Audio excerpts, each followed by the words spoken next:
Hello viewers, आज से हमारी शुरुआत होगी राजनीतिक दार्शनिकों का अध्ययन करना और हम शुरुआत कर रहे हैं प्लेटो की विचारधारा से।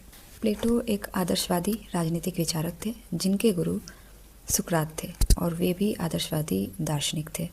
आदर्शवादी होने का अर्थ होता है जो विचारों, चेतना या मन को वास्तविकता का आधार मानती है।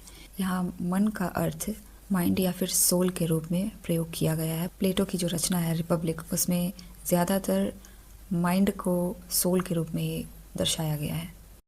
प्लेटो को राजनीतिक दर्शन का पिता कहा जाता है।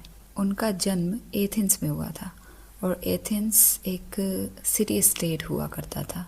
दर्शन और कला से वहाँ के लोग भरपूर हुआ करते थे। लोग विद्वान थे और इन्हीं कारणों से एथेंस को ज्ञान का देश भी कहा जाता था।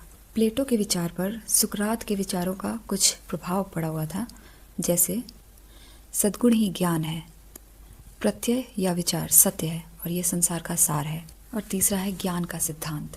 प्लेटो का सत्य के संबंध में जो विचार है, जो कि सुकरात से प्रभावित है, वो दो प्रकार के हैं, पूर्ण सत्य और सापेक्षित सत्य।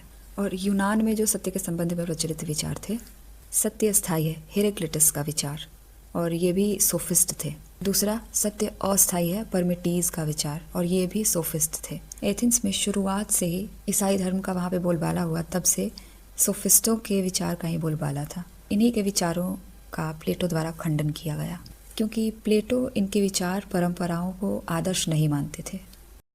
सत्य के संबंध में यूनान में प्रचलित हेराक्लिटस और परमिडीज के विचारों का खंडन करते हुए प्लेटो कहते हैं कि विचार ही सत्य है और उसकी परछाई परिवर्तनशील है, अर्थात सत्य जो है वह बुद्धि से जाना जाने वाला शाश्वत ज्ञान है। प्लेटो को परंपरागत न्याय की अवधारणा के खंडनकर्ता के रूप में भी जाना जाता है